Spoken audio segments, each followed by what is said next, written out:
5 minute देर से आए हो। काम हो गया? वो बिल्ली लाए हो? पैसे कहाँ हैं? पैसे वो मैं नीचे गाड़ी में छोड़ आया हूँ। गाड़ी में क्यों? मैं अपनी जान पर खेलकर बिल्ली लाया और तुम? 25 करोड़ का मामला है। कोई बीच में आ गया तो भागना पड़ेगा पैसे छोड़कर, इसीलिए नीचे गाड़ी में छोड़ आया।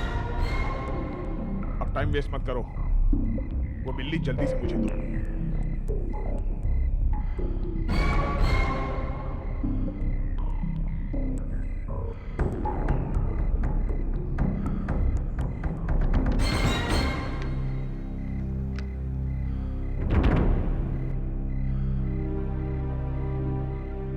वो है ना इसमें? नहीं निकला तो तुम लोग मुझे छोड़ोगे क्या? मुझे पैसे दे दो। चलो मैं सीढ़ियों से नीचे चलता हूँ, देखता हूँ कोई तुम्हारे पीछे तो नहीं आया है। तुम दूसरे रास्ते से आ जाओ। दूसरा रास्ता कहाँ है? अरे छोड़ो मुझे, छोड़ो! ये तो कहाँ है? छोड़ो मुझे, छोड़ो!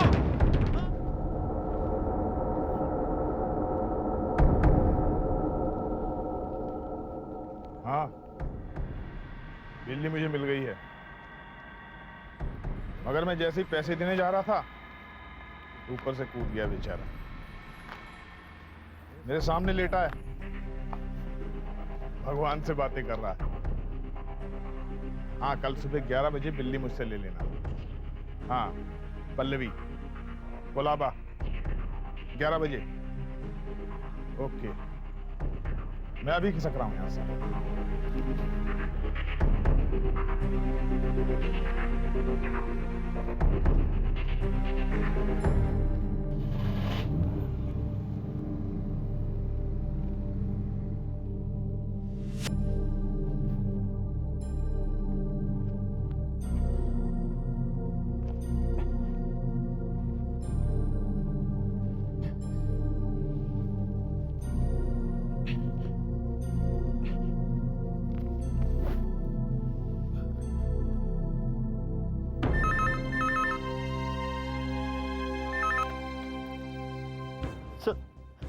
सर मैं प्रभात सर मैंने आपको धोखा दिया है सर मैंने ZA-27 रॉकेट की फाइल की फोटोकॉपी भेज दी सर मैं मरने वाला हूं सर। उन्होंने मुझे मार दिया। मैं फाटक रोड पे सर पल्लवी कल 11 बजे कोलाबा। बस आइए साहब लाश वहां पड़ी थी साहब। तुम्हारे यहाँ रहते लाश कैसे आ गई? साहब मैं यहाँ का वॉचमैन नहीं हूँ, मेरी ड्यूटी सामने की बिल्डिंग में साहब, और इस बिल्डिंग में कोई रहता नहीं साहब, खाली पड़ी साहब। तो फिर तुम यहाँ क्यों आए? साहब मुझे एक चीख सुनाई पड़ी और फिर मैं साहब ये लाश यही थी साहब। लाश नहीं साहब। क्या बात कर रहे हो? हाँ साहब मैं सच कह रहा हूँ, लाश नहीं है वहाँ पर। सच में तुमने लाश ही देखी थी या कुछ और देखा था? साहब लाश ही थी वो। हो सकता है चीखने की आवाज सुनी होगी और तुम्हें लगा कोई मर गया और तुम निकल पड़े पुलिस को बुलाने के लिए। नहीं साहब मैं लाश देखकर ही भागा था, वो लाश ही थी साहब। अगर लाश यही थी तो लाश ने कुछ न कुछ निशान तो जरूर छोड़ा होगा। लाश अपने आप उठ के तो नहीं जा सकती ना? नहीं साहब। मगर लाश उठाई तो जा सकती है। सर? हाँ आशा। सर ये देखिए।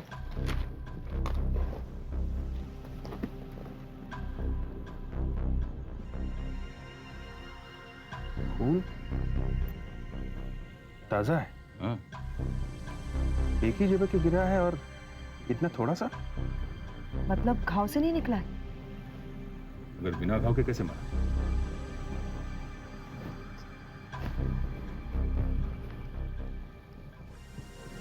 कहीं ये ऊपर से गिर के तो नहीं मरा? तो फिर अंदरूनी चोट से मरा होगा। मगर लाश कहाँ है? पहले लाश ढूंढो फिर तहकीकात शुरू करो। ये एसीपी साहब होंगे घर पे इस वक्त? हाँ सर, आज डॉक्टर सालूम के जाने वाले थे उनके यहाँ खाना खाने के लिए। ये लो सर, एट योर सर्विस।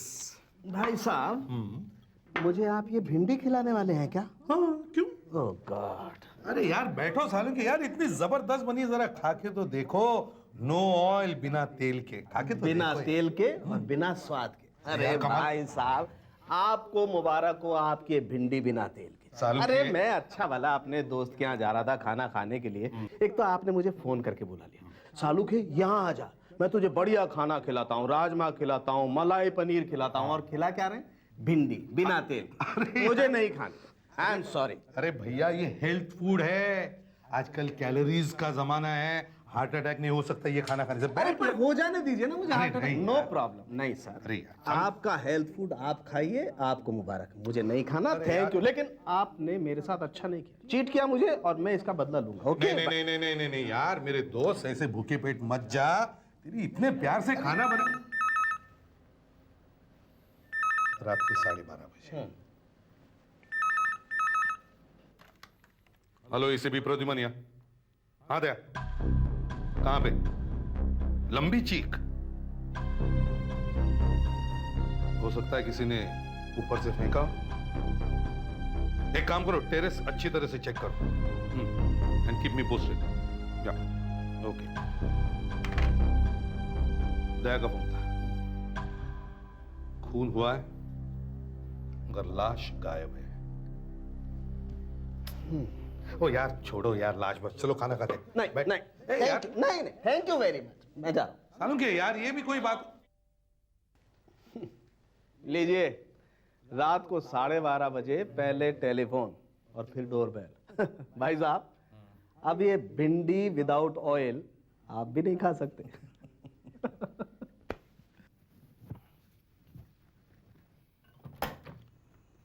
क्या है? साहब ये लोग साहब मैं सुवर्णा, पहचाना मुझे? सुवर्ण? हाँ, वो दिल्ली के एसीपी है ना मिस्टर माथुर, मैं उनका दोस्त हूँ। याद है हम उनके बेटे की शादी में मिले थे? यस यस यस, सुवर्ण। तुम्हारा स्टील का बिजनेस है? हाँ, स्टील का। ये मेरी बेटी है अंजू। नमस्ते। नमस्ते। तुम जाओ ड्यूटी पर। अरे इतनी रात गए। Anyway come in side, come please. Thank you. Okay sir, मैं निकलता हूँ। ठीक है, गुड नाइट। Good night. बैठो ना, कम। हाँ तो सुवर्ण, मुंबई में कैसे आना हुआ? वो अंजू की शादी के कार्ड बांटने आया था, सोचा था अपने दोस्तों को खुद जाकर इनविटेशन दे दूं, मगर मगर? मगर क्या? मगर मेरी किस्मत ने ही मुझे धोखा दे दिया। क्या हुआ? वो ऐन वक्त पे अंजू का मंगेतर राजपाल कहीं भाग गया। ओह, अच्छा। देखता कि ये रिश्ता तय हुआ था। हाँ साहब, बिल्कुल। अब देखिए ना, कुछ ही दिनों में शादी है और राजपाल का कहीं पता नहीं। वो हमारे साथ ही आया था। ये राजपाल शादी के लिए राजी था ना? पहले तो राजी था सर, लेकिन बाद में मन बदल गया हो तो पता नहीं। एसीपी साहब, आपको हमारी मदद करनी होगी। मैं आपकी क्या मदद कर सकता हूँ? देखिए, हमें एक बात पता है कि वो कल सुबह कुलाबा में किसी लड़की पल्लवी से 11 बजे मिलने वाला है।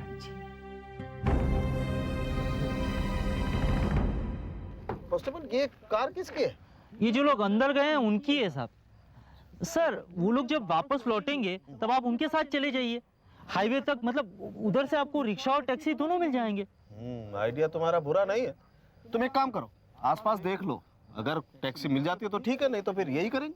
ठीक है साहब, लेकिन साहब आप यहाँ से कहीं जाइएगा नहीं। अरे भाई बोल रहा हूँ ना, नहीं जाऊंगा। लाओ तुम्हारी गन दे दो मुझे। नहीं साहब, इसकी जरूरत नहीं है, मैं देख के आता हूँ। हाँ ठीक है, मैं जम जाता हूँ यहीं। जी साहब।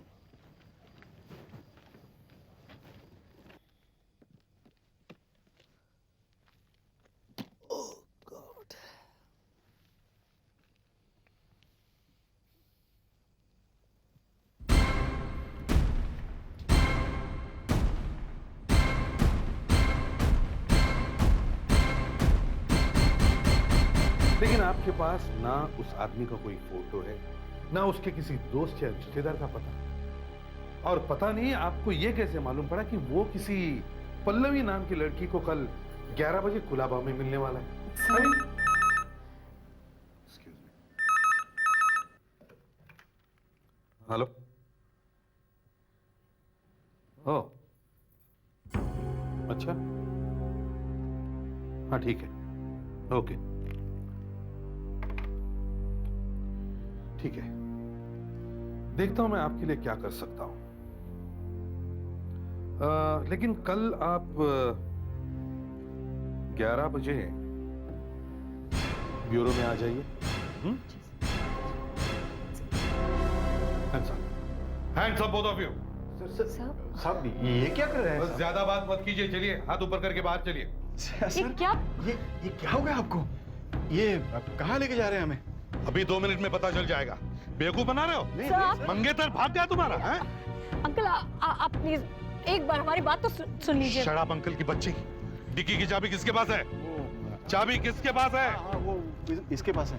निकालो चाबी, निकालो, खोलो डिक्की, डिक्की खोलो, निकालो चाबी, डिक्की खोलो, डिक्की खोलो, हरी आप।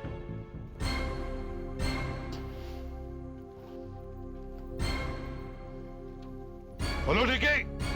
थैंक यू सालुंके, सही वक्त पर देख लिया तुमने। अब डिक्की खुले तो पता लगे क्या निकलता है। खोलो डिक्की।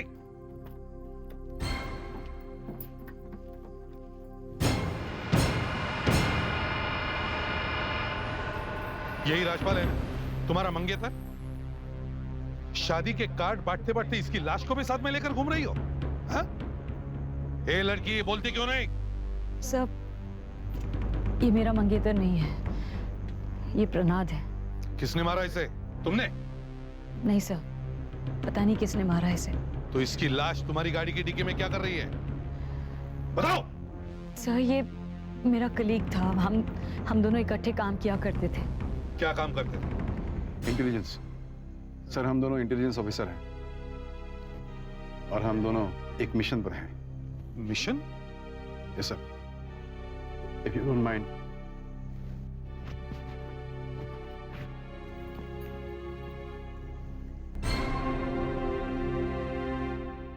सर प्रनाद एक अच्छा ऑफिसर था, पता नहीं दुश्मन ने उस पर कैसे काबू पा लिया।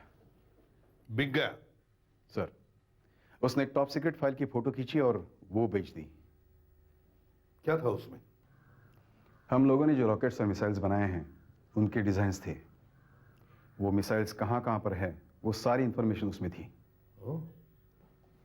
सर किसी भी हालत में वो फाइल मिलना बहुत जरूरी है, नहीं तो सब कुछ बर्बाद हो जाएगा।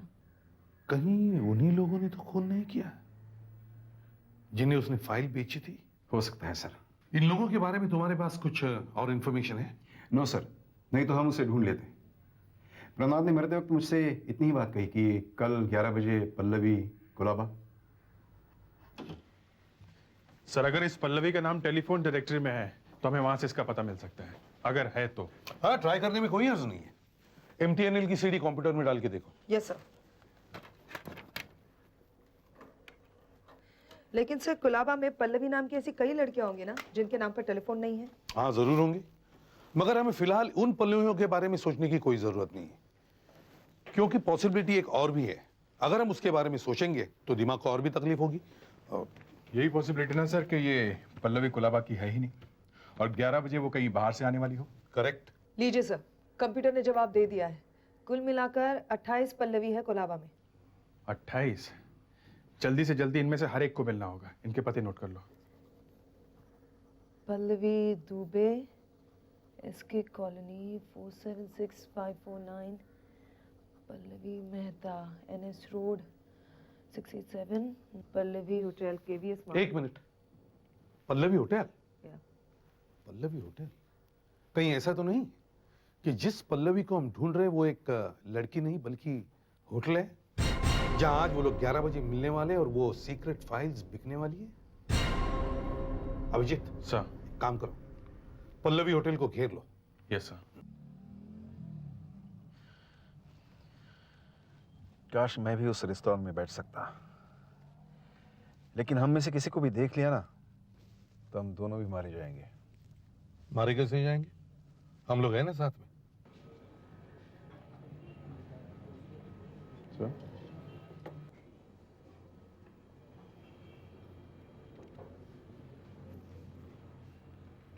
सब मेरी समझ में नहीं आ रहा है, जब उन लोगों को यहाँ 11 बजे पल्लवी में मिलना था तो प्रनाथ को वहां जाने की क्या जरूरत थी?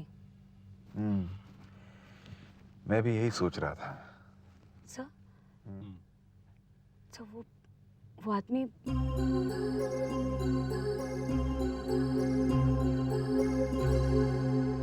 पता है, एक आदमी आ रहा है अंदर, उसके हाथ में ब्रीफ केस है। Okay sir, okay.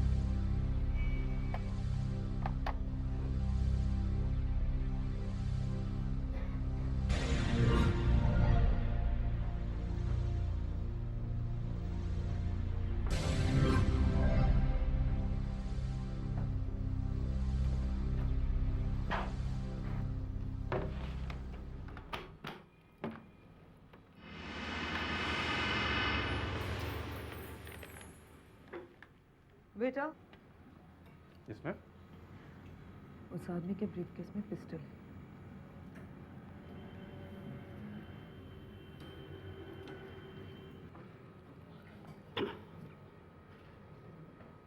हेलो, हाँ मैं तो पहुंच गया हूँ, लेकिन तुम लोग कहाँ हो? ठीक है, तुम जल्दी आ जाओ। नहीं, तुम ऐसा नहीं कर सकती। देखो, मेरा उससे मिलना बहुत जरूरी है। मैं सिर्फ उसी से मिलने यहाँ आया हूँ। तुम उसे लेकर जल्दी आ जाओ।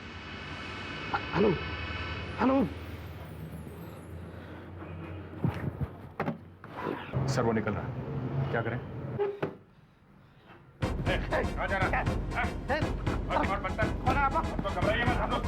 छोड़ दीजिए मुझे। ठीक है, बहुत जल्दी है।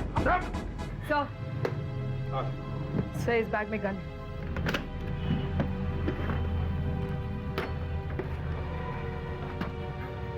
सर, इसमें फाइल और फोटोग्राफ्स कुछ भी नहीं है। नहीं है? ये नकली गन है, एयर गन ही है। और नहीं तो क्या सब, ये गन मैंने मेरे बेटे के लिए लाया है। सब एयर गन रखना गलत चीज है क्या? सब आज मेरे बेटे का जन्मदिन है, उसके लिए मैंने ये लाया है सब।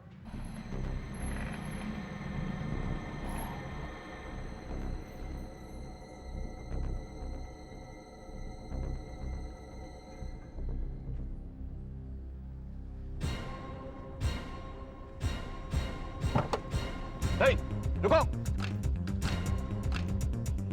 रुको, रुको, रुको।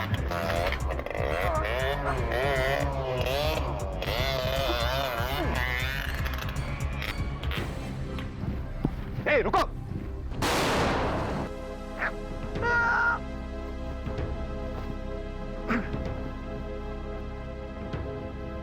बोलना, बोलना, बोलना क्या हुआ? एम्बुलेंस बुलाओ जल्दी, जल्दी एम्बुलेंस बुलाओ। Hello, ambulance. सोलना, जल्दी बोलो। सोलना, सोलना। एम्बुलेंस का कोई फायदा नहीं। ऐसे भी अब मैं बचूंगा नहीं। लेकिन फोटो सब ढूंढ निकालने। सोलना, फोटो किसी गलत हाथ में नहीं पड़ने चाहिए। फोटो जो ढूंढ निकाल। सोलना, ऑल द बेस्ट। जय जय हिंद। सोलना, सोलना।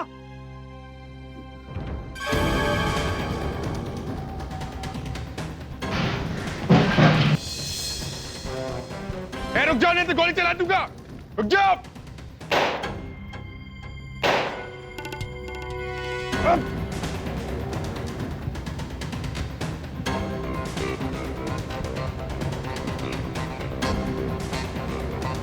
रुक जाओ, रुक जाओ, नहीं गोली मार दूंगा। रुक जाओ, रुक जाओ। टांग पे गोली मारना, इसे जिंदा पकड़ना है।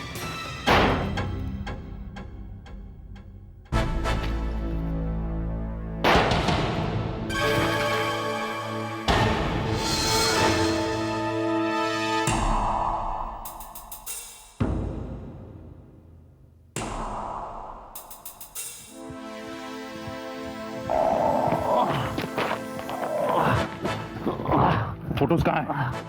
बताओ फोटोज कहाँ हैं? तुम लोग चाहे कुछ भी कर लो, वो फोटो तुम्हें कभी नहीं मिलेगी। ये तो मर गया। Oh no. तुम्हें क्या जरूरत थी इसे गोली मारने की? हैं? हमने इसे घायल कर दिया था, ये पकड़ा भी जा चुका था। फोटोज के बारे में पता चल जाता।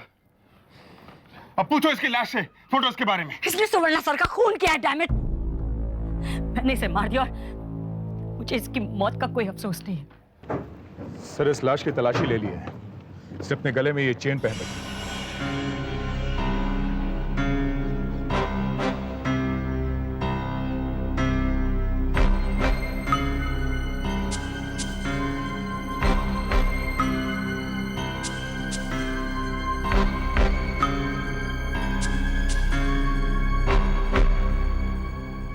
ये तो जहर है, लगता है साइनाइड है। अगर ये आदमी अंजू की गोली से नहीं मरता तो ये खुद अपने आप को मार लेता।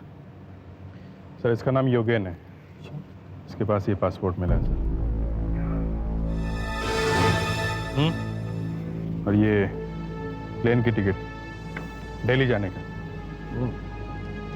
सर लगता है ये आदमी पहले काम खत्म करके शहर के बाहर और उसके बाद उन फोटोज को लेकर देश छोड़कर ही कहीं जा रहा था। उसके पास कोई फोटो मिली? नो सर, मुझे लगता है ये फोटो देने के लिए नहीं बल्कि लेने के लिए आया होगा।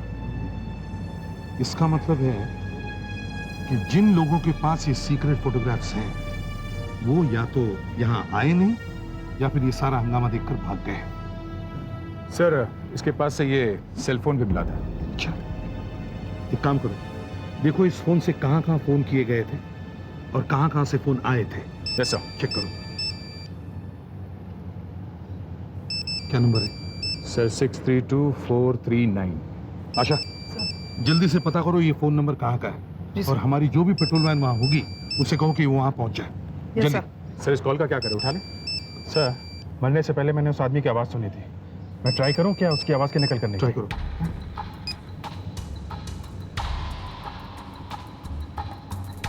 हाँ, कहाँ पर? कुछ ज्यादा समझ में नहीं आया सर, लेकिन उसे यह पता नहीं चला कि मैं योगेन नहीं हूं। वो कह रहा था कि फोटोज ऐसे खुले में लेके घूमना खतरनाक है और कह रहा था वहीं मिलेंगे जहां हमेशा मिलते हैं। कौन सी जगह पे? झील के उस पार। झील के उस पार? Sir I am very sure ये किसी तरह का कोड है। ये तो पता चल ही रहा है, लेकिन इसका मतलब क्या हो सकता है?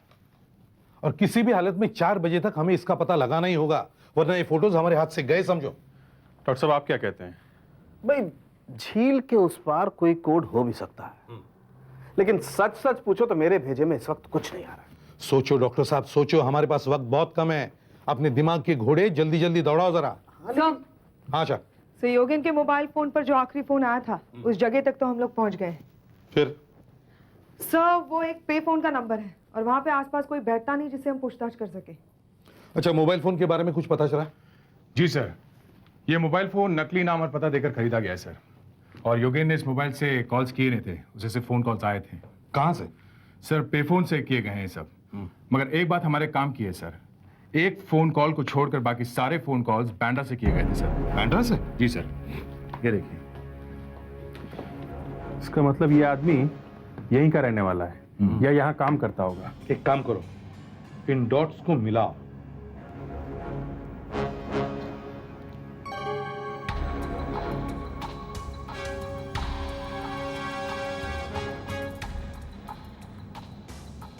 हो सकता है ये आदमी यहां बीच में रहता है और वहां से वो चारों तरफ फोन करने के लिए जा सकता है।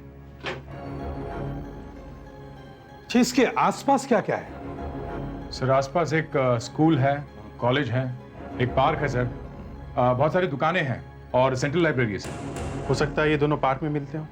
इस पार्क के पास कोई झील है क्या? झील तो नहीं है, पर एक तालाब है सर जहां पर बोटिंग क्लब बना हुआ है। ये पार्क और लाइब्रेरी बड़ी अच्छी जगह है मिलने के लिए, लोग आते जाते रहते हैं, बड़े आराम से फाइल एक हाथ से दूसरे हाथ जा सकती है। बिल्कुल। दया, तुम फ्रेडरिक्स और सुधाकर पार्क में जाओ, मैं अभिजीत और आशा लाइब्रेरी में जाते हैं।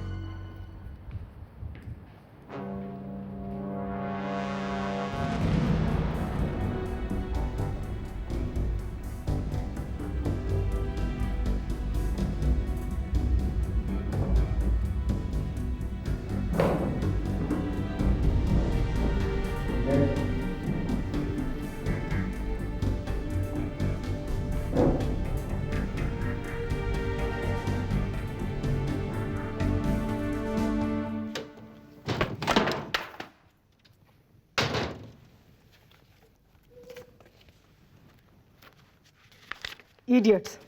जी, आपने मुझसे कुछ कहा? नहीं सर, आपसे कुछ नहीं कहा। देखिए ना, कुछ लोगों को किताब पढ़ने की भी तमीज़ नहीं है। देखिए, इस किताब के 3-4 पन्ने पार दिए हैं, पूरी किताब खराब हो गई। आप ऐसे लोगों को किताबें देना बंद कर दीजिए। अब मैं आपसे क्या बताऊं सर, कभी कभी इस किताब में ऐसी चीज़ें मिल जाती हैं कि मैं आपको क्या बताऊं। चेक्स, लव लेटर्स और कभी कभी पैसे भी मिल जाते हैं। जैसे किताब नहीं हुआ, कोई स्टोर रूम हुआ। कहीं वो फोटोग्राफ ऐसे किसी किताब में तो नहीं? झील के उस पार। बाय द वे मैडम, आपके पास कोई ऐसी किताब है, झील के उस पार नाम की? मुझे पता नहीं है सर, आप लाइब्रेरियन से पूछ लीजिए। Okay, thank you.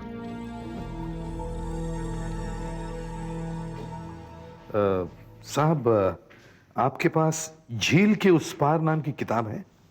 नहीं, ऐसी कोई किताब नहीं है हमारे पास, सॉरी।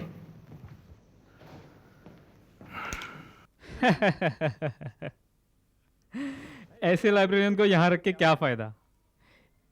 इन्हें यह भी पता नहीं कि इस लाइब्रेरी में किस किस तरह की किताबें हैं।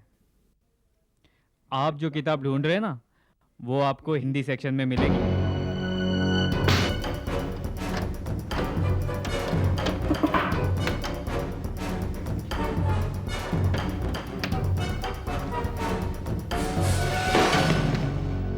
झूठ बोलना अच्छी आदत नहीं है, और पुलिस वालों के साथ झूठ बोलना सेहत के लिए हानिकारक होता है, समझे? ये क्या? अभिजीत, अच्छा पकड़ो उसे। बस बस, खेल खत्म तुम्हारा।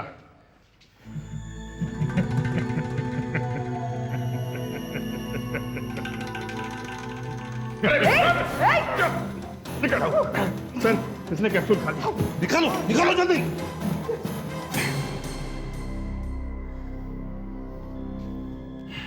Date sir.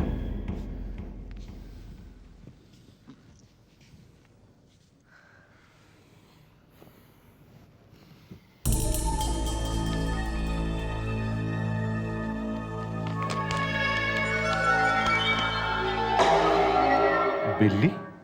सर, उन सीक्रेट फोटोग्राफ्स का राज जरूर इस बिल्ली की तस्वीर में है, लेकिन इस तस्वीर का मतलब क्या है? मुझे लगता है ये बिल्ली उन स्पाइस का कोई सिंबल है, या फिर सर किसी कंपनी का लोगो भी तो हो सकता है। सर, क्योंकि ये तस्वीर हमें लाइब्रेरी में मिली है, आई एम वेरी श्योर इसका राज भी उसी लाइब्रेरी से मिलेगा। लाइब्रेरी से? हाँ सर, वो जनक लाइब्रेरी में ही काम करता था। हो सकता है उसने वो सीक्रेट फोटोज लाइब्रेरी की किसी किताब में छुपा दिए हो, और उस किताब को पता करने के लिए उसने ये बिल्ली की तस्वीर बना दी हो सकता है किसी किताब के कवर पर ऐसी बिल्ली बनी हो। ठीक है अभिजीत, तुम और आशा जाके लाइब्रेरी में चेक करो, और दया वर्ल्ड बुक में देखो देखो कोई ऐसी तस्वीर है कि नहीं। बिल्ली की तस्वीर? जी हाँ, बिल्कुल ऐसी ही तस्वीर ढूंढ रहे हैं आप। जी, इस बारे में कुछ मदद कर सकती हैं आप हमारी? देखिए सर, मैं इस लाइब्रेरी में काम जरूर करती हूँ, लेकिन मैंने यहाँ की सारी किताबें नहीं पढ़ी है, और मुझे नहीं पता कि ये तस्वीर आपको कहाँ पर मिलेगी। हाँ, अगर आप चाहे तो सारी किताबें आपके सामने हैं, खुद ही ढूंढ लीजिए। सर इसमें तो सारी जिंदगी निकल जाएगी। करना तो पड़ेगा ही। चलो शुरू हो जाओ।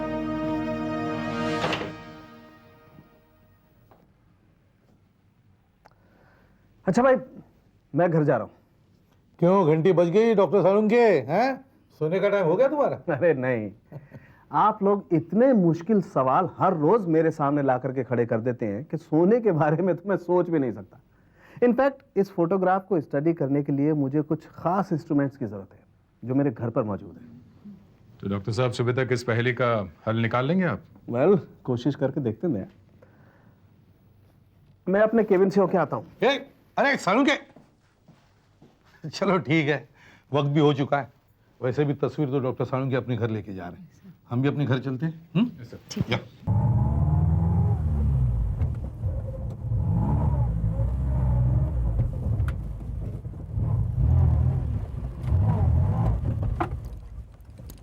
अरे क्या हुआ, गाड़ी क्यों रोक दी? साहब, कॉर्पोरेट में कुछ गड़बड़ है, उतर के मैं देखता हूँ। देखो फिर जल्दी।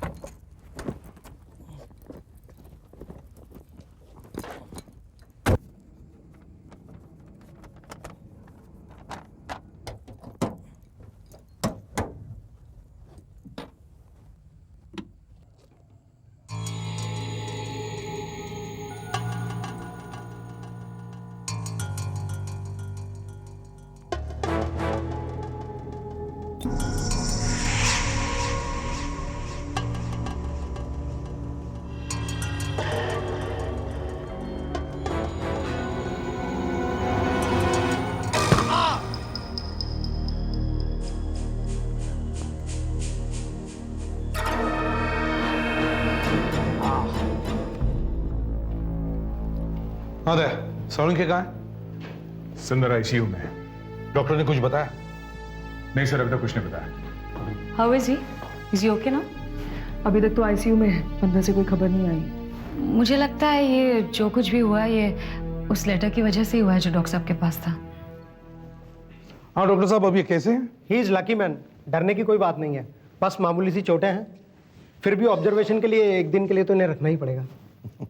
बड़े अजीब आदमी हो यार सालुंके। मेरे बिना तेल के भिंडी से बचने के लिए तुम यहाँ हॉस्पिटल में आकर लेट गए। अरे यार मेरा सर बहुत मजबूत है बॉस, छोटे मोटे हमलों का अपने पे कोई असर नहीं होता है। लेकिन अफसोस की बात यह है कि वो लोग वो डॉक्यूमेंट ले गए।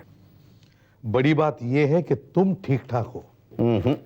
बड़ी बात यह है कि वो लोग जो ले गए हैं वो नकली बिल्ली है। मतलब ये कि मैं इतना बेवकूफ नहीं हूं बॉस कि ओरिजिनल डॉक्यूमेंट अपने साथ लेकर के घूमता रहूं। मैंने उन डॉक्यूमेंट की जीरोक्स कॉपी करवा ली थी। वो लोग जो ले गए बॉस, वो नकली बिल्ली है, असली बिल्ली अपने पास है ब्यूरो में। मान लिया गुरु। ये सब क्या तामझाम है डॉक्टर साहब? अभी तक हम इस बिल्ली को लेकर परेशान थे, सोच रहे थे कि इस तस्वीर का गहरा मतलब है, लेकिन ऐसा कुछ नहीं है। इस तस्वीर में ही कुछ छुपा हुआ है। पर सर ये तस्वीर तो साफ नजर आ रही है, इसके अंदर क्या छुपा हुआ हो सकता है? कुछ तो होगा ना दया। जब ये तस्वीर इतनी इंपॉर्टेंट है कि खून हो रहे हैं, हमले हो रहे हैं, फिर भी लोग इसे लेकर घूम रहे हैं। आज ईमेल, फैक्स, कंप्यूटर का जमाना है, फिर भी लोग इसे ऐसे ही लेकर घूम रहे हैं। एसीपी साहब का कहने का मतलब ये है कि इस तस्वीर में जरूर ऐसा कुछ छिपा हुआ है जो ना तो फैक्स हो सकता है, ना जीरोक्स हो सकता है, ना ईमेल हो सकता है। मतलब सर? मतलब अभी समझ में आ जाएगा दया। तुम जरा इसे पकड़ो। अब देखो, मैं इस तस्वीर को इस फ्रेम में रख देता हूं। अब जैसे ही मैं बटन दबाऊंगा, ये तस्वीर धीरे धीरे इस केमिकल में चली जाएगी और इस तस्वीर में जो कुछ भी छिपा हुआ है वो निकलकर सामने आ जाएगा। लेकिन सर इस केमिकल में पड़ने से ये तस्वीर खराब नहीं हो जाएगी? नहीं, बल्कि और साफ हो जाएगी।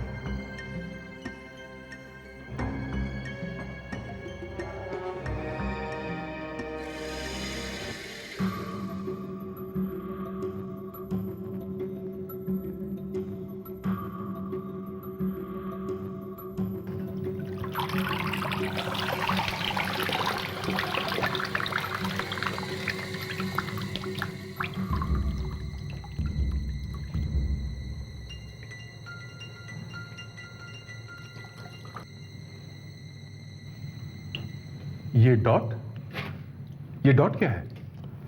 ये वही डॉट है दया, जिसके पीछे वो स्पाइस हाथ धोकर पड़े थे। इस डॉट के पीछे सर? जी हाँ, ये डॉट कोई मामूली डॉट नहीं है, ये बहुत कीमती डॉट है। आप तो ऐसा कह रहे हैं डॉक्टर साहब जैसे इस डॉट के अंदर कोई खजाना छिपा हुआ है। इस डॉट के अंदर क्या छिपा हुआ है, आओ मैं तुम्हें दिखाता हूं।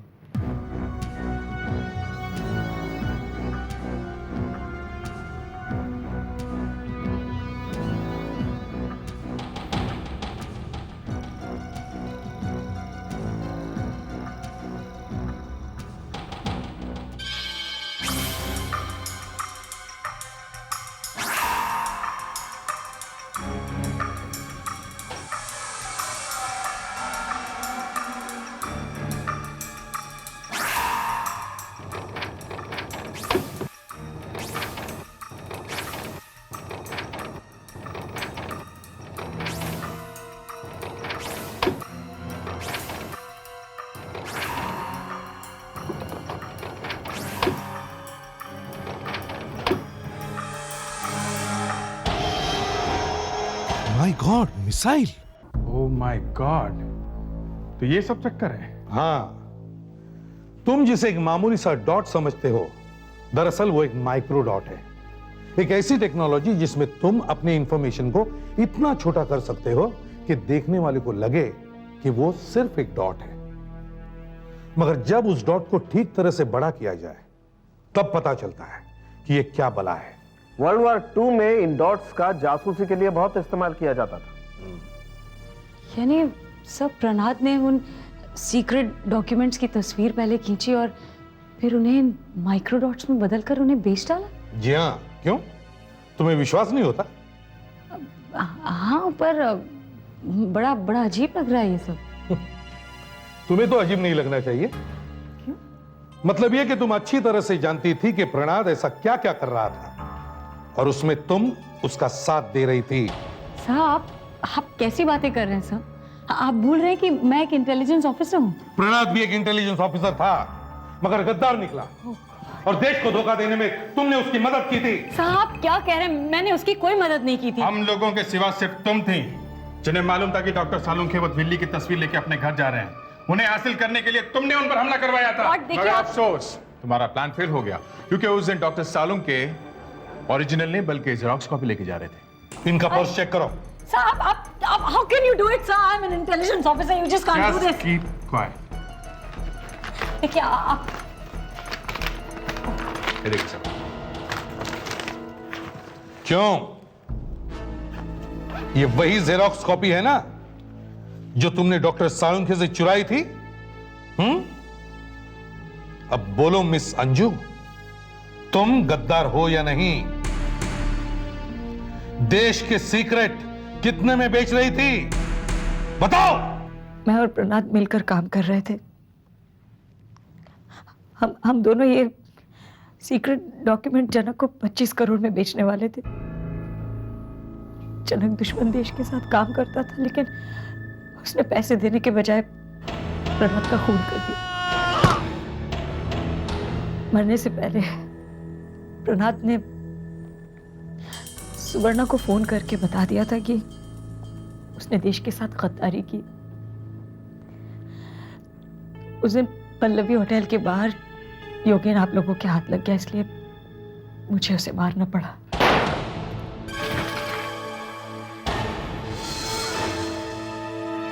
और जनक भी पकड़ा गया, इसीलिए उसने आत्महत्या कर ली। हाँ, बस मुझसे एक गलती हो गई। मैं ये नहीं जानती थी कि डॉक्टर सालुंखे ओरिजिनल डॉक्यूमेंट यहाँ ब्यूरो में छोड़ गए थे। अगर तुम्हारे बारे में पहले ही पता चल जाता ना, तो सुवर्णा की जान बच जाती। अब तुमको और उस माइक्रोडॉट को दिल्ली में इंटेलिजेंस के हवाले कर देंगे हम। वो तय करेंगे तुम्हारे साथ क्या करना है। अगर मेरे हाथ में होता ना, तो तुम्हें फांसी की सजा अभी सुना देता।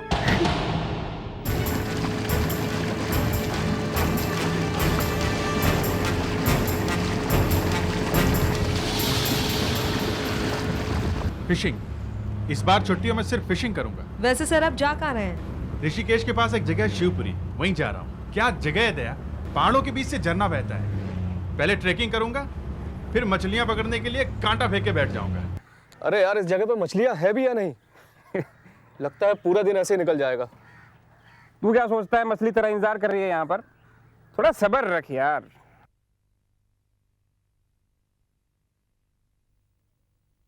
ओए अरुण, क्या हुआ? लगता है मछली फंस गई। Very good. अभी देख, आराम से खींचना धीरे धीरे। अरे यार, ये तो निकल ही नहीं रहा है। तू रुक। लगता है बहुत बड़ी मछली फंसी है। तू मुझे दे, मुझे दे। सचमुच कुछ बहुत बड़ा हाथ लगा यार।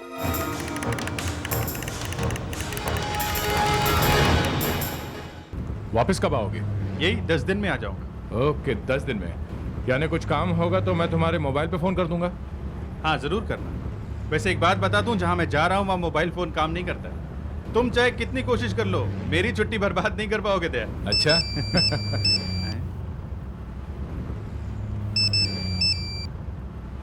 Hello, inspector Abhijeet. क्या? कहां पे? ठीक है, हम लोग पहुंचते हैं। लो, हो गई छुट्टी। गाड़ी पंचशील लेक ले लो, वहां एक लाश मिली है।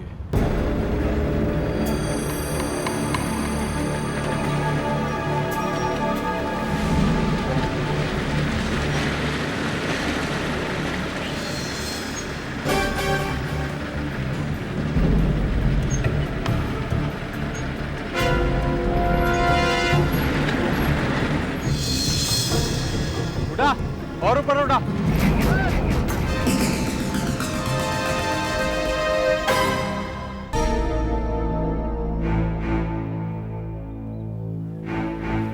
क्या लगता है डॉक्टर साहब? अभिजीत, किसी ने सर पे जोर से मार कर खून किया है। खून करने का टाइम क्या होगा? कल रात 10-11 बजे के करीब। और खून करके किसी ने लाश को तुरंत पानी में फेंक दिया। अच्छा हुआ हमें समय पर खबर मिल गई, वरना लाश पहचानना बहुत मुश्किल होता। भाई दी तुम तो छुट्टियों पर जाने वाले थे ना? अरे जाने वाला था डॉक्टर साहब, पर अब क्या। अभिजीत आ दे। लाश के पास से ये 2 चीजें मिली हैं। ये शराब पीने का परमिट जिसपे नाम और पता लिखा हुआ है, रविंद्र कात्रे, 12 बसंत अपार्टमेंट, बसानी रोड, खार वेस्ट। और दूसरा ये टोकन।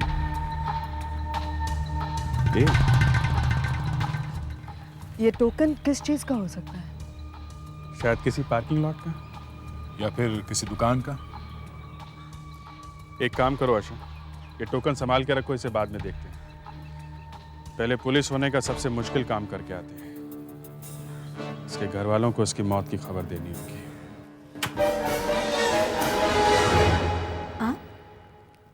आप लोग? मिसेस कात्रे? जी हाँ, मैं शिल्पा कात्रे। वो आपके पति की तस्वीर है? जी हाँ, लेकिन वो तो इस वक्त घर पर नहीं है। आप लोग? मैं एसीपी प्रद्युमन, सीआईडी से। सीआईडी? जी। पर क्यों? क्या बात है? आपको हमारे साथ चलना होगा। मुझे? पर मैंने क्या किया है? आई एम सॉरी, लेकिन हमें एक लाश मिली है और हमें लगता है कि वो आपके पति की ही है। शिल्पा,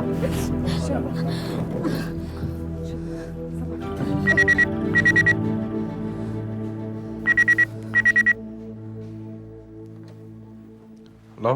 रविंदर कहाँ है तू? पूरी रात तेरा। देखिए ये रविंदर नहीं है। आप कौन बोल रहे हैं? मैं उसका बॉस। आप कौन? मैं इंस्पेक्टर अभिजीत, सीआईडी से। रविंदर की मौत हो चुकी है। क्या? एक बात बताइए। Hello hello. शिल्पा, रविंदर के ऑफिस से फोन था। Are you okay? शिल्पा, देखिए देखिए,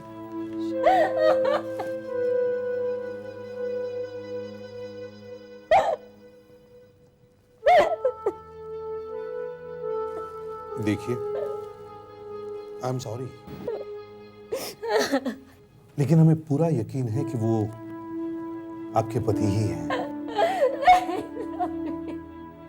आपको हमारे साथ उनको पहचानने के लिए चलना होगा। बस अभी नहीं, जब आप चाहेंगे तब चलेंगे। पर ये सब हुआ कैसे? उनका खून हुआ है। खून?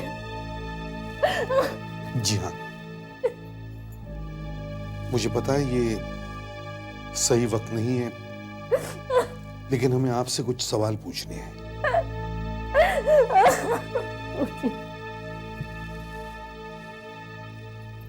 आप अपने पति से आखिरी बार कब मिली थी? कल रात को ही तो। ना, उनकी नाइट शिफ्ट थी ऑफिस में। उन्होंने खुद मुझसे कहा था कि मैं सुबह होते ही आ जाऊंगा, ऐसा कहा था। कहाँ काम करते थे वो? वो टर्मैक इन्वेस्टमेंट में सिक्योरिटी ऑफिसर है।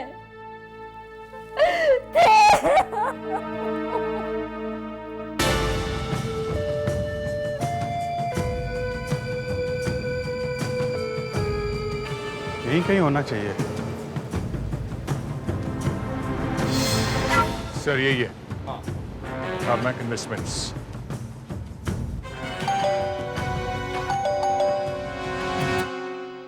कौन है आप? क्या काम है? हम लोग सीआईडी से हैं। कंपनी के मालिक से मिलना है। कौन है रोहन? सीआईडी के लोग आए हैं। सीआईडी? जी हाँ, मैं एसीपी प्रद्युमन। आप कौन है? आपका नाम क्या है?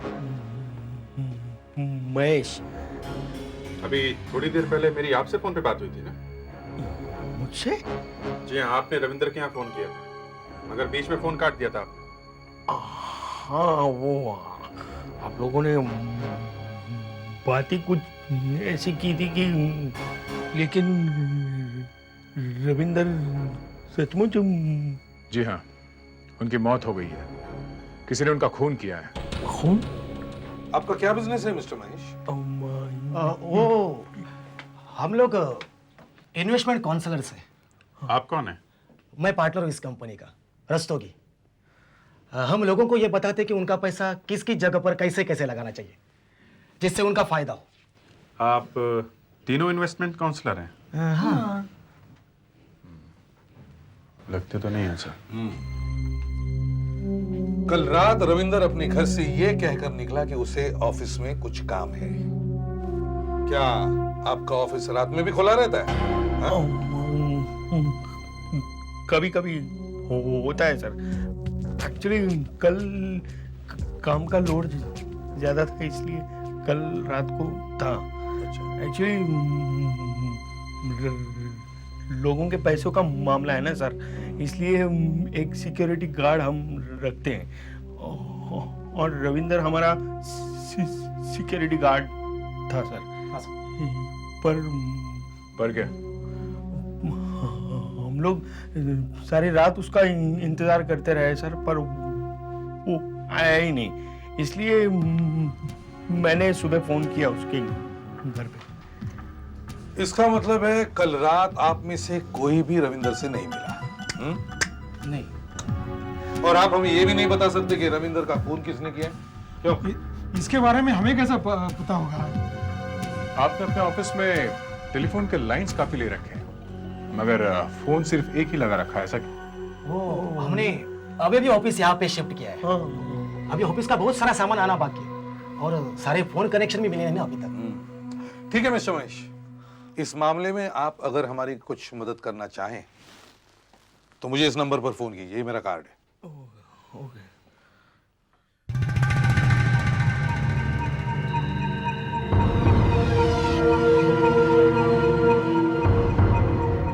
ये बड़ा अजीब ऑफिस है। इतने सारे टेलीफोन पॉइंट्स हैं मगर एक ही टेलीफोन है। प्लग पॉइंट्स इतने मगर उस पर कुछ लगा ही नहीं हुआ है। Something strange. सर, पास वाले ऑफिस के वॉचमैन ने बताया कि टारमेट इन्वेस्टमेंट का ऑफिस शुरू हुए करीब 2 महीने हुए हैं। और सर अभी 10 मिनट पहले यहाँ एक टेम्पो आया था। वॉचमैन को पता नहीं चला कि टेम्पो में से जल्दी जल्दी सामान निकाला जा रहा है या टेम्पो में भरा जा रहा है। अरे ऑफिस खाली पड़ा है, सामान कहीं बाहर ही भेजा गया है। महेश रविंदर के घर फोन करता है और जैसे उसे पता चलता है कि रविंदर मर चुका है, वो एक टेम्पो मंगवाता है और उसमें ऑफिस का सारा सामान भर के उसे बाहर भेज देता है। क्यों? ऑफिस खाली करने की क्या जरूरत थी उसे? सर, यहाँ कोई बड़ी गड़बड़ है। मुझे भी लगता है दया, इस रविंदर कातरे के खून के बारे में हमें यहीं से पता चलेगा, यहीं से। अच्छा सुधाकर फ्रेडरिक्स, तीनों ऑफिस पर कड़ी नजर रखो। अगर जरूरत पड़े तो इन लोगों का पीछा भी करो, मगर हमेशा एक आदमी यहीं रहेगा। मुझे ऑफिस में हर आने जाने वाले आदमी की फोटोग्राफ चाहिए। सर, ये सारे लोग महेश को उसके ऑफिस में मिलने आए थे। जब ऑफिस बंद करके वो घर चला गया तो हमने उसके घर पर भी नजर रखी सर। सर, ये महेश का घर है। कुछ लोग उसे घर पे भी मिलने आए थे, जैसे कि अभी वो पिछला फोटो दिखा। ये नहीं, और पीछे। इस आदमी को मैं जानता हूं सर, ये मन्नूलाल है। मन्नूलाल? हाँ, मैं इस आदमी से तब मिला था जब मेरी ड्यूटी नाना चौक में थी सर। ये बहुत बड़ा जुआरी है, ये खुद जुए के अड्डे चलाता था। बहुत बड़ा काम है इसका। जिस चीज पर भी शर्त लगाई जा सकती हो, जुआ खेला जा सकता हो, सब होता था इसके अड्डे पर। मैचेस, रेसेस, स्टॉक मार्केट, यहां तक कि आज बारिश होगी या नहीं, इस पर भी जुआ खेलते थे ये लोग।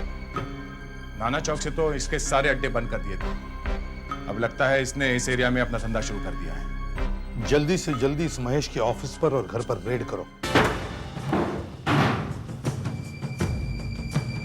हाँ महेश जी, आपके घर की तलाशी लेनी है हमें। हाँ, मेरे घर की तलाशी? मैं तो बाहर गाँव जा रहा हूँ। इस बार हम आपको अपने साथ लेके जाएंगे। मुंबई का मौसम पसंद नहीं आ रहा है? कहाँ जाने की तैयारी हो रही है?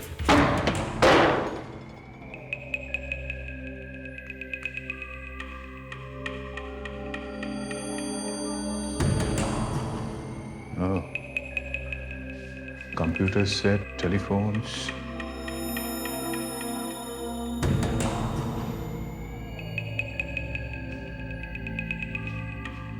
अंदर एक कमरे में बहुत सारे टेलीफोन, टेलीविजन और कुछ कंप्यूटर सेट्स पड़े हुए हैं। जरूर इन लोगों ने ये सब टारमैक इन्वेस्टमेंट के ऑफिस से लाकर यहाँ रखा है। इसके मोबाइल फोन पर भी बहुत सारे लोगों के मैसेज हैं, सब अपने पैसे के बारे में पूछ रहे हैं। सर ये रजिस्टर देखिए, इसमें उन सारे लोगों के नाम लिखे हैं जिन्होंने महेश के पास जुए में पैसे लगाए थे। तो मिस्टर महेश, ये है तुम्हारा असली धंधा, लोगों से पैसे लेके जुए का अड्डा चलाते हो हैं? अब सारा माल अंदर करके शहर छोड़ के भाग रहे हो। सब मेरी जान बचा के भाग रहा था सब। क्या बताऊं, मैं बहुत बड़ी मुसीबत में हूँ साहब। कैसी मुसीबत?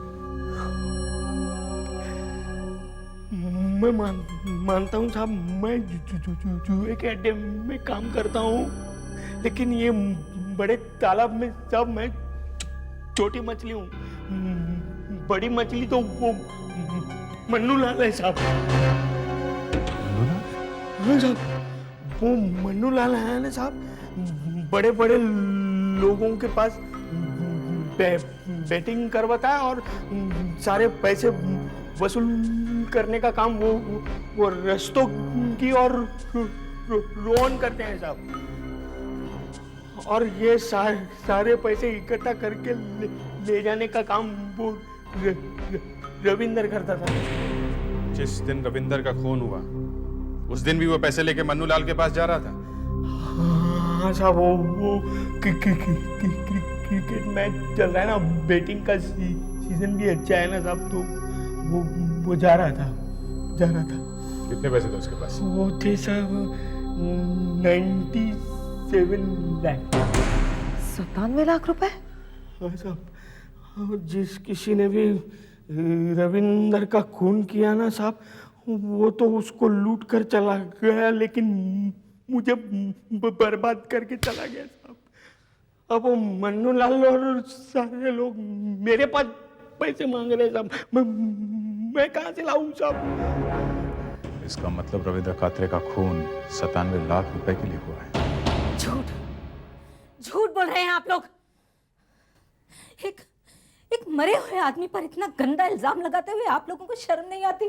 देखिए, हम कोई इल्जाम नहीं लगा रहे हैं। जिन लोगों के लिए रविंद्र काम करता था उन्हीं लोगों ने हमें ये सब बताया है। मैं नहीं मानती। मेरे पति एक शरीफ आदमी थे। वो एक इन्वेस्टमेंट कंपनी में काम करते थे, किसी जुए के अड्डे पर नहीं। ये इन्वेस्टमेंट कंपनी तो सिर्फ एक दिखावा था। असल में आपके पति जुए के पैसे एक जगह से दूसरी जगह पहुंचाने का काम करते थे। आप क्या समझते हैं? आप ये बात कहेंगे और मैं मान जाऊंगी? अगर ये बात सच होती तो क्या हमारी इतने सालों की शादी में मुझे ये बात पता नहीं चलती? अगर आपको मेरी बात पर यकीन नहीं है तो आप जाकर उनके दोस्तों से पूछिए, आपको पता चल जाएगा कि वो कहाँ काम करते थे। शिल्पा जी देखिए, आप हमारी बात आराम से सुनिए। नहीं, आप मेरी बात सुनिए। मेरे पति एक शरीफ आदमी थे। उन पर इतना गंदा इल्जाम लगाने से ज्यादा अच्छा ये होगा कि आप लोग जाकर उनके खूनी को ढूंढें। महेश, मैं तुझे छोड़ूंगा नहीं। एक तो तुम मेरे पैसे खा गए, अभी मेरे पीछे पुलिस लगा दी। ये तूने अच्छा नहीं किया है। मैंने क्या किया? अच्छा, अरे क्या किया मैंने? ये शायरी तुम तक अपने आप पहुंची है। क्यों, आपस में सलाह वला हो गई? क्या सोचा है तुमने? सच सच बताओगे या नहीं? क्यों? अब हमारे धंधे के बारे में आपको सब पता चल ही चुका है। अब और क्या जानना चाहते हैं आप? यही कि रविंद्र कात्रे का खून किसने किया है? ये हमें क्या पता? सिर्फ आप लोग जानते थे कि रविंद्र कात्रे अपने साथ 97 लाख रुपए लेके जा रहा है। हो सकता है पैसों की लालच में आप में से ही किसी ने। ये आप क्या कह रहे हैं सर? रविंद्र तो पैसे लेके मेरे पास आ रहा था, तो फिर मतलब मैं उसे क्यों मारूं? मैंने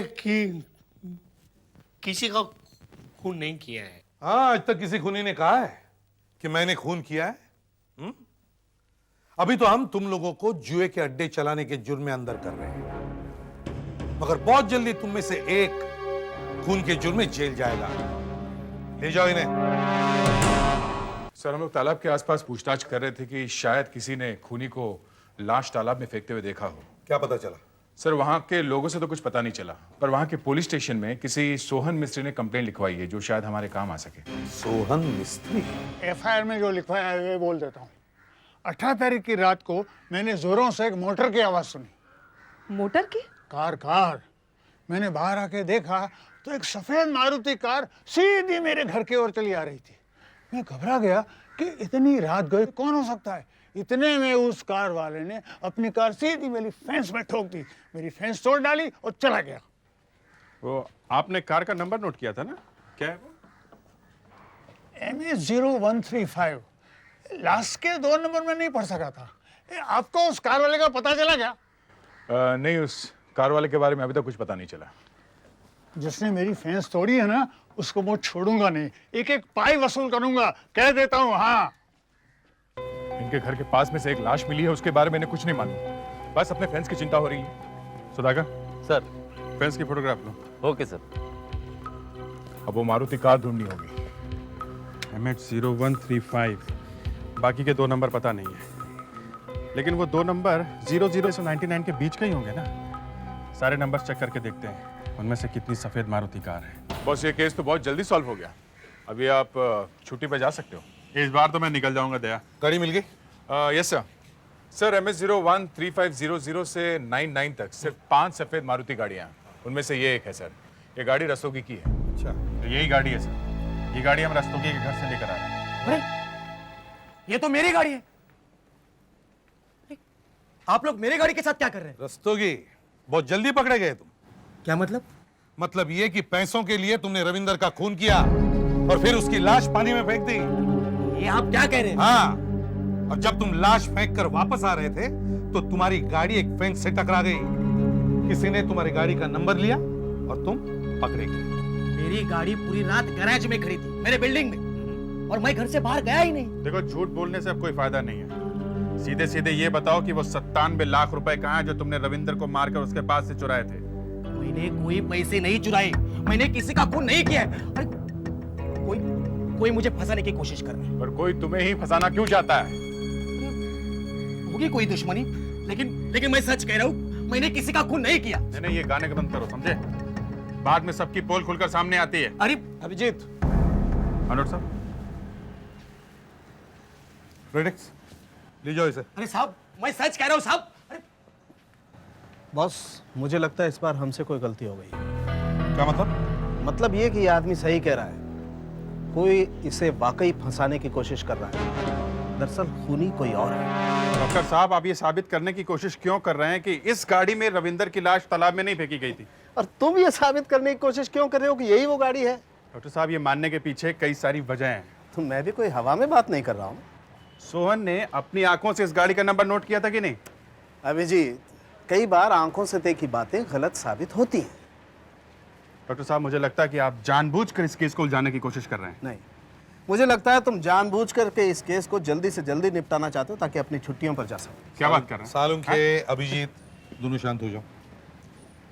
यार सालुंखे, तुम ये कैसे कह सकते हो कि ये वो गाड़ी नहीं है? बताता हूँ। इसके लिए मुझे एक हथौड़ी चाहिए। सुधाकर सर। हथौड़ी मेरे सिर पे मारेंगे क्या? नहीं, अपने सर पे मारूंगा। ये लीजिए सर। अभिजीत,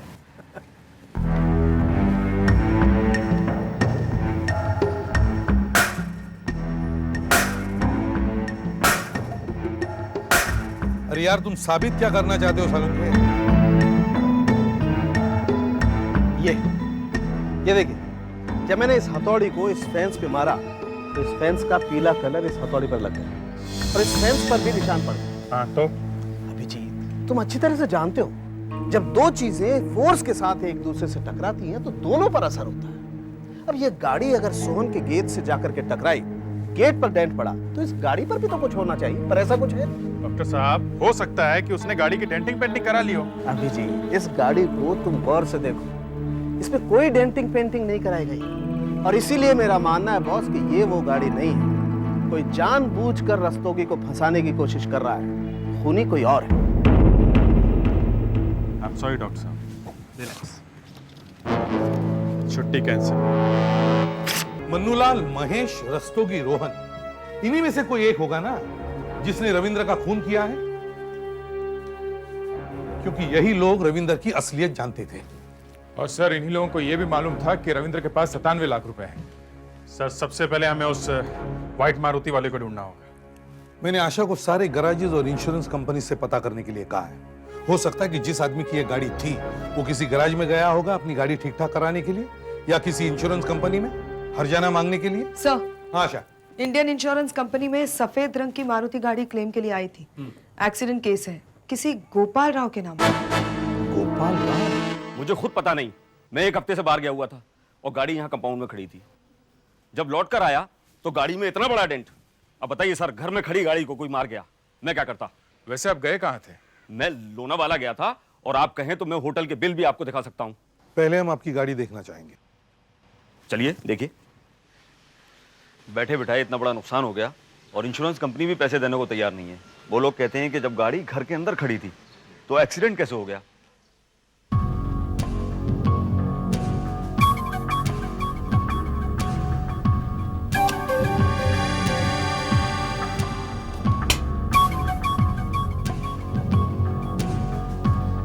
बस डेंट तो एकदम साफ दिखाई दे रहा है, पेंट भी उतरा हुआ है। मुझे तो लगता है यही गाड़ी है। हाँ सर, नंबर प्लेट के स्क्रू बहुत लूज है सर। लगता है नंबर प्लेट बदली गई है। इससे तो लगता है कि किसी ने गाड़ी चुराई और फिर रस्तोगी की नंबर प्लेट इस पर लगा दी और अपना काम खत्म करने के बाद गाड़ी यहाँ वापस लाकर खड़ी कर दी।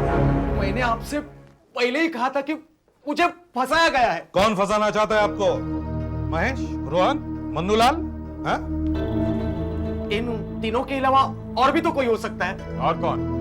आप लोगों के अलावा और कौन जानता था कि रविंद्र अपने साथ इतने सारे पैसे लेके जा रहा है? रविंद्र की पत्नी जानती थी इस बारे में? नहीं, कुछ मालूम नहीं। वो अपने बीवी के साथ ज्यादा बातें नहीं करता था। हाँ, मगर क्या? उसका किसी रोजी नाम के लड़की के साथ चक्कर चल रहा था। ये आपको कैसे पता? ओ, रविंद्र एक बार शराब के नशे में धुत था, तब उसने उसका जिक्र किया था, पर फिर वो बात टाल गया। इस रोजी के बारे में और क्या जानते हो तुम? वो शायद किसी जुए के अड्डे में काम करती है। जुए का अड्डा? हाँ। सर, रविंद्र की लाश से ये टोकन मिला था। कहीं ये टोकन किसी जुए के अड्डे का तो नहीं? दया सर, अपने इन्फॉर्मर से इस टोकन के बारे में पता करो। हम लोग रविंद्र की पत्नी को जाकर मिलते हैं, देखते हैं वो रोजी को जानती है या नहीं। नहीं, मैंने ये नाम पहले कभी नहीं सुना। और आखिर आप लोग कर क्या रहे हैं? आप मेरे मरे हुए पति को बदनाम करने के पीछे क्यों पड़े हुए हैं?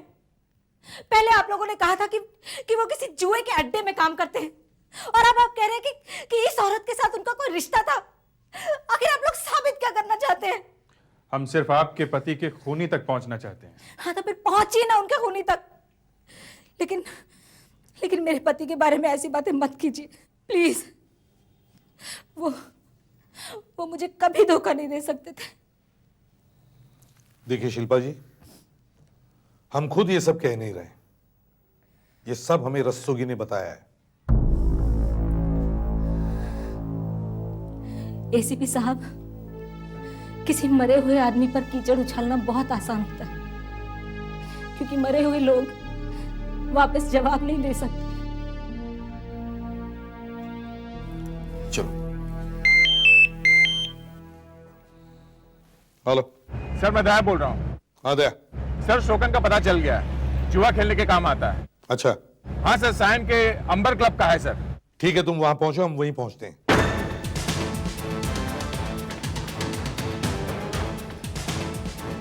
पकड़ो। बोलो तुम। क्या है भाई, क्या चाहिए? क्या चला था? अरे नहीं साहब, ये तो मैं क्या ये? बता, ये क्या? अरे ये तो सब क्या ये? सब चीजें बाहर को सजाने के लिए। सच्ची वाला है, मैं कुछ खेलता नहीं साहब। झूठ बोल रहा तू। मारो मत साहब, गलती हो गई, आगे से नहीं करूंगा। रोजी यहाँ काम करती है? अब काम करती थी, लेकिन वो तो यहाँ से नौकरी छोड़कर कल ही चली गई। इसे पहचानते हो? साहब, मैं इसका नाम तो नहीं जानता, लेकिन हाँ, ये यहाँ आता बहुत था।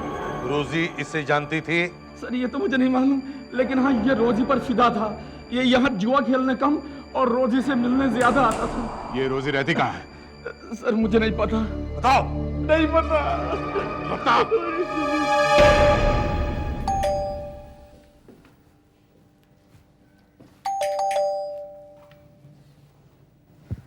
आप रोजी हैं? जी। Inspector Abhijeet, CID. पर आप लोग आइए।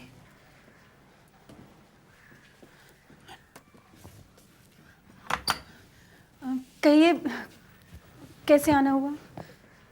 आप इन्हें जानती हैं?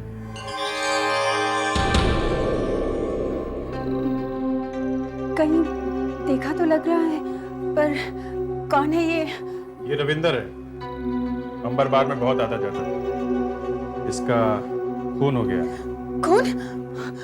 Oh my God. हमें तो पता चला है कि इनकी आपसे अच्छी दोस्ती थी। मुझसे दोस्ती? देखिए ये उस क्लब में आता जाता था जहां मैं नौकरी करती थी।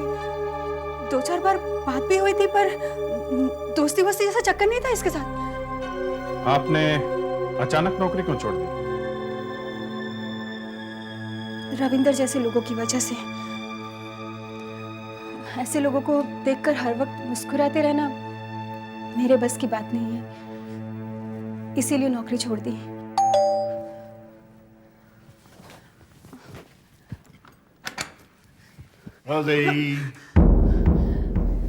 सीआईडी के लोग हैं ये। अरविंद। मेरा मंगेतर। हम दोनों की बहुत जल्दी शादी होने वाली है। देखिए मैं एक अच्छे घर से हूँ, बस पैसे की तंगी के कारण थोड़ा टाइम क्लब में नौकरी करनी पड़ी। तो फिर रविंद्र कात्रे का खून किसने किया होगा? रोजी ने? हो सकता है सर, रोजी और रविंद्र की सच में दोस्ती हो। रविंद्र ने उस 97 लाख रुपयों के बारे में रोजी को बताया होगा। पैसों के लालच में आकर रोजी ने ही रविंद्र का खून कर दिया। सर ये भी तो हो सकता है कि रविंद्र की पत्नी शिल्पा ने ये खून किया हो। शायद वो ये जान गई हो कि रविंद्र का रोजी के साथ चक्कर चल रहा था।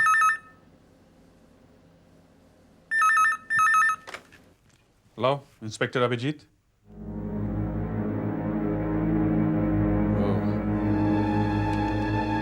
सर लगता है ये खून शिल्पा ने नहीं किया। मैं रविंदर के बिना नहीं रह सकती, इसलिए मैं आत्महत्या कर रही हूँ।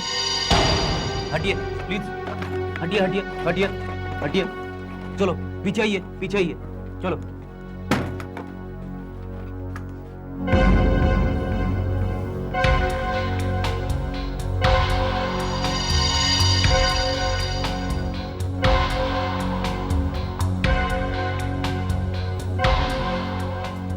ये आत्महत्या नहीं है बॉस, ये खून है। खून? आशा, सुधाकर, अच्छी तरह से घर की तलाशी लो। देखो ऐसे कुछ मिलता है क्या, डायरी या नोट, जिससे हम शिल्पा की हैंडराइटिंग मैच कर सकें। जल्दी। डॉक्टर साहब ये खून है, ये मानने की कोई खास वजह है?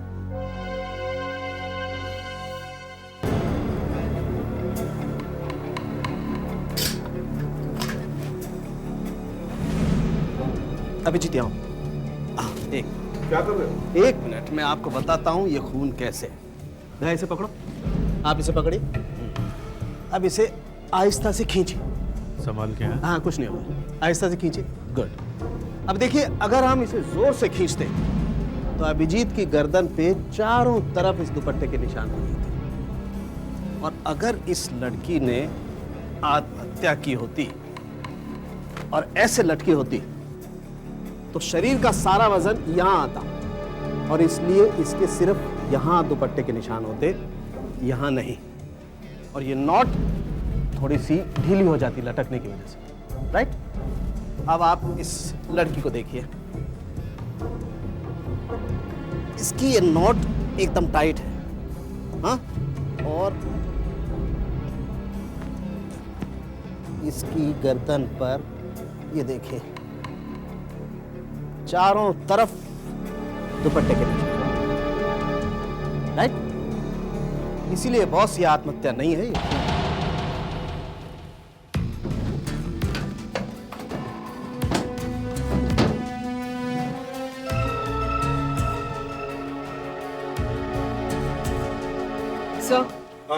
सर ये डायरी मिली है, इसमें हर दिन की लॉन्ड्री और राशन का हिसाब लिखा है। शिल्पा नहीं लिखा होगा ना? सुसाइड नोट दो।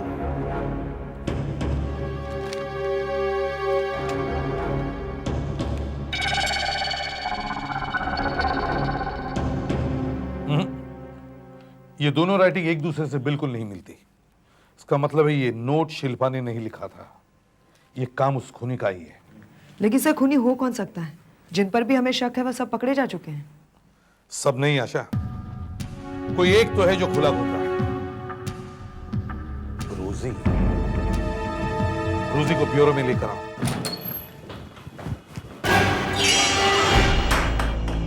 कहाँ गई होगी ये? एक्सक्यूज मी, ये रोजी कहाँ है? बाहर गए हैं शायद। उसके हाथ में सूटकेस था। अकेली थी? नहीं, उसके साथ एक लड़का था। कौन? अरविंद? पता नहीं क्या नाम है। Thank you. आंखें और बड़ी, गोल गोल, हाँ परफेक्ट, ये ठीक है। बाल और लंबे, और यहाँ होठ के पास एक काला। आशा, सर जैसे ये आइडेंटिटी किट तैयार हो जाए, इसकी कॉपीज बनाना और सारे पुलिस स्टेशन और टेलीविजन चैनल्स पे भेज देना। Yes sir. सर ये तो समझ में आता है कि रोजी और अरविंद ने पैसों के लिए रविंदर का खून कर दिया होगा। शिल्पा का खून करने की क्या जरूरत है? और शिल्पा का खून करके किसी को क्या फायदा होने वाला था? सर, हाँ सर, रोजी और अरविंद की आइडेंटिटी किट बन गई है, ये देखिए। शिल्पा का खून क्यों हुआ? क्यों? एक बार फिर शिल्पा के घर चलते हैं।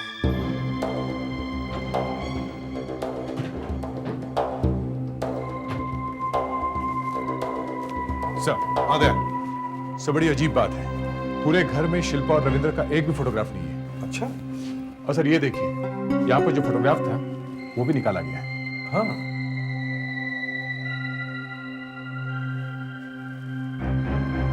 क्यों? पूरे घर में इन दोनों की एक भी तस्वीर नहीं है, ऐसा क्यों? सर। आशा, आइए। सर ये आरती है, साथ वाले घर में रहती है। आप शिल्पा और रविंदर को कब से जानती हैं? यही कोई 5 साल से। इन्हें पहचानती हैं आप? नहीं, मैं नहीं जानती इन्हें। कौन है ये? कौन है? ये रविंदर है ना? मजाक कर रहे हैं आप? ये रविंदर नहीं है। मतलब मेरा शक सही निकला, मेरा शक सही निकला। अब इसे देखिए। लगता है गलती से आपने पहले दूसरा फोटो दिखा दिया। यही है रविंदर। अच्छा, यही रविंदर है? हाँ। अभिजीत, सारे शहर में नाकाबंदी कर दो, रेलवे स्टेशन, बस स्टेशन, सब जगह। देखो ये रोजी और अरविंद उर्फ रविंदर कहीं भी भागने न पाए।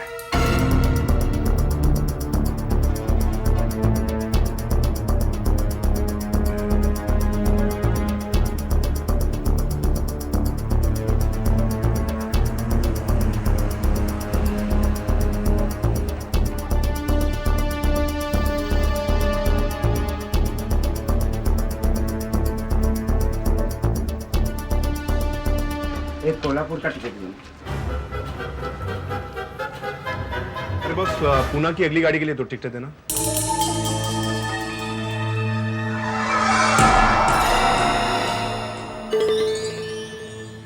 सर 2 घंटे के लिए कोई बसेस नहीं है, सारी बसेस फुल हो गई है। अच्छा, किसी भी बस में 2 सीट्स तो होंगी ना? देखिए ना प्लीज। नहीं साहब।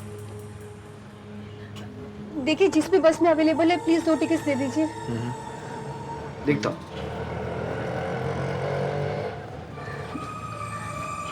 रविंदर मुझे बहुत प्यास लग रही है, कहीं चल के जूस पिए। यहाँ कोई कैंटीन भी नजर नहीं आ रही।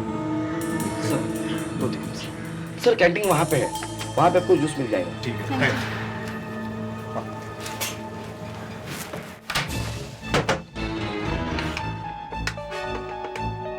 Hello, CID? बैठने की जगह भी नहीं। रविंदर मुझे बहुत डर लग रहा है, पकड़े तो नहीं जाएंगे ना हम? टेंशन ले रही हो? कुछ ही घंटों में मुंबई से बाहर होंगे और कुछ ही दिनों के बाद हम इस मुल्क से भी बाहर। रविंदर पता नहीं मुझे ऐसा क्यों लग रहा है कि हर कोई हमें ही देख रहा है। अरे कोई भी नहीं देख रहा हमें, लेकिन अगर तुम इसी तरह घबराती रही ना तो किसी ना किसी को हम पर शक जरूर हो जाएगा। हम इतने सारे पैसों को क्या करेंगे? इस जिंदगी में तो खर्च नहीं कर पाओगे। पकड़ लो इन्हें। चलिए बहुत सारे पैसों की लालच में आकर मैंने ये प्लान बनाया और इस प्लान की कामयाबी के लिए मेरा मरना बहुत जरूरी था और इसीलिए हम लोगों को एक बलि के बकरे की जरूरत थी। मंगेश नाम का एक एक्टर मेरे बार में आया करता था। एक्टिंग का उसे झांसा देकर हमने शिल्पा के साथ उसकी कुछ फोटोग्राफ्स खींच ली। और शिल्पा फोटो खिंचवाने के लिए मान गई। शिल्पा को प्लान के बारे में पहले से ही सब कुछ पता था। उसका काम था पुलिस के सामने ये साबित करना कि मरने वाला मंगेश नहीं, उसका पति रविंद्र ही है। मगर उसे रोजी के बारे में पता चल गया और यह भी पता चल गया कि तुम दोनों उसे धोखा देने वाले हो, इसलिए तुमने उसका खून कर दिया। अब अच्छी लंबी सजा काटोगे तुम दोनों। ले जाओ इन्हें। चलो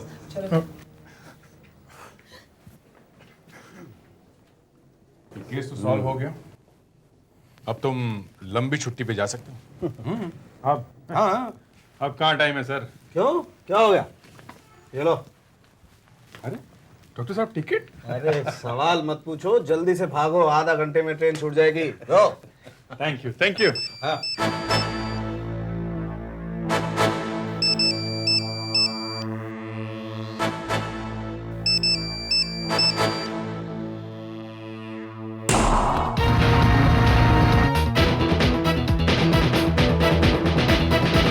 CID के और भी मजेदार और सस्पेंस से जुड़े एपिसोड्स को देखने के लिए हमारे चैनल को सब्सक्राइब करें और बेल आइकॉन दबाना ना भूलें।